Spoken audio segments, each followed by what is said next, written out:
ನಮ್ಮ ಮೊದಲ ಸಾಧಕರ ಪರಿಚಯ ನಿಮ್ಮ ಮುಂದೆ. ಅವರೇ ಹುಬ್ಬಳ್ಳಿ ಧಾರವಾಡ ಪಾಲಿಕೆಯ ಆಯುಕ್ತರು ರುದ್ರೇಶ್ ಘಾಳಿಯವರು. ಅವರು ನಡೆದು ಬಂದ ಹಾಗೆ ಅವರ ಸಾಧನೆಯ ಕುರಿತು ಹೆಚ್ಚು ನಾನು ಮಾತಾಡೋಕ್ಕಿಂತ ರುದ್ರೇಶ್ ಘಾಳಿ ಅವರಿಗೆ ಸಂಬಂಧಪಟ್ಟಂತಹ ವಿಟಿ ನಿಮ್ಮ ಮುಂದೆ.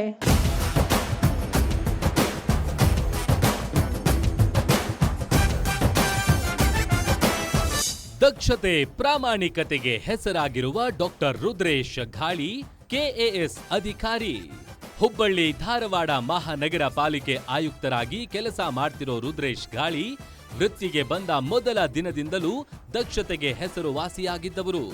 ಮೂಲತಃ ಬಾಗಲಕೋಟೆ ಜಿಲ್ಲೆಯವರಾದ ರುದ್ರೇಶ್ ಘಾಳಿ ಈ ಹಿಂದೆ ಕೆಲಸ ಮಾಡಿರುವ ಪ್ರತಿ ಇಲಾಖೆಯಲ್ಲೂ ತಮ್ಮ ದಕ್ಷತೆ ಪ್ರಾಮಾಣಿಕತೆಯ ಹೆಜ್ಜೆ ಗುರುತು ಮೂಡಿಸಿದ್ದಾರೆ.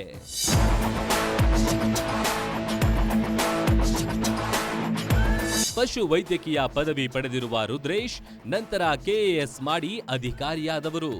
ಅಧಿಕಾರ ಇರುವುದು ಜನಸೇವೆ ಮಾಡುವುದಕ್ಕೆ ಹೊರತು ದರ್ಪ ಚಲಾಯಿಸುವುದಕ್ಕಲ್ಲ ಎಂದು ನಂಬಿರುವ ರುದ್ರೇಶ್ ಜನಾನುರಾಗಿ ಅಧಿಕಾರಿ ಎಂದೇ ಹೆಸರಾಗಿದ್ದಾರೆ. ಮೊದಲು ಹುಬ್ಬಳ್ಳಿ ಸ್ಮಾರ್ಟ್ ಸಿಟಿ ಯೋಜನೆಯ ನಿರ್ದೇಶಕರಾಗಿದ್ದ ರುದ್ರೇಶ್ ಘಾಳಿ ಕುಡಿಯುವ ನೀರು, ರಸ್ತೆ, ಚರಂಡಿ ವ್ಯವಸ್ಥೆ ಹಾಗೂ ಕಸ ವಿಲೇವಾರಿಗೆ ಪ್ರಥಮ ಆದ್ಯತೆ ನೀಡಿದ್ದಾರೆ. ಮಹಾನಗರ ಪಾಲಿಕೆಯಲ್ಲಿ ಸಾಮಾನ್ಯ ಸಭೆ ಸುಗಮವಾಗಿ ಸಾಗಲು ಮಾರ್ಷಲ್ಗಳ ನೇಮಕ ಮಾಡಿ ವಿನೂತನ ಪ್ರಯತ್ನ ಮಾಡಿದ ರುದ್ರೇಶ್ ಘಾಳಿ ಜನರ ಸಮಸ್ಯೆ ಯಾವುದೇ ಇರಲಿ ಸ್ಥಳಕ್ಕೆ ಭೇಟಿ ನೀಡಿ ಪರಿಹಾರ ನೀಡುತ್ತಾರೆ. ದಕ್ಷತೆ ಪ್ರಾಮಾಣಿಕತೆಯ ಮೂಲಕವೇ ಜನಮನ ಗೆದ್ದಿರುವ ಡಾಕ್ಟರ್ ರುದ್ರೇಶ್ ಘಾಳಿಯವರಿಗೆ ಕಾಯಕ ಯೋಗಿ ಪ್ರಶಸ್ತಿ ನೀಡಲು ಗ್ಯಾರಂಟಿ ನ್ಯೂಸ್ ಹೆಮ್ಮೆ ಪಡುತ್ತದೆ.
ಅಣ್ಣ ಬಸವಣ್ಣ 12ನೇ ಶತಮಾನದಲ್ಲಿ ಈ ಸಮಾಜದ ಸಮಬಾಳಿಗಾಗಿ ಭಾಳಷ್ಟು ಹೋರಾಡಿ ಮಾರ್ಗದರ್ಶನವನ್ನು ಮಾಡಿ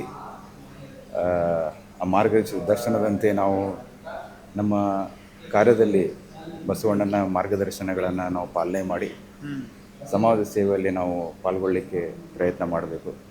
ನಮ್ಮ ಸಾಧನೆಯನ್ನು ಗುರುತಿಸಿ ಇವತ್ತು ಗ್ಯಾರಂಟಿ ನ್ಯೂಸ್ ಅವರು ನಮಗೆ ಈ ಪ್ರಶಸ್ತಿಯನ್ನು ಕೊಟ್ಟಿದ್ದಾರೆ. ಸೊ ಇದು ನಮಗೆ ದೊಡ್ಡ ಪ್ರೇರಣೆ.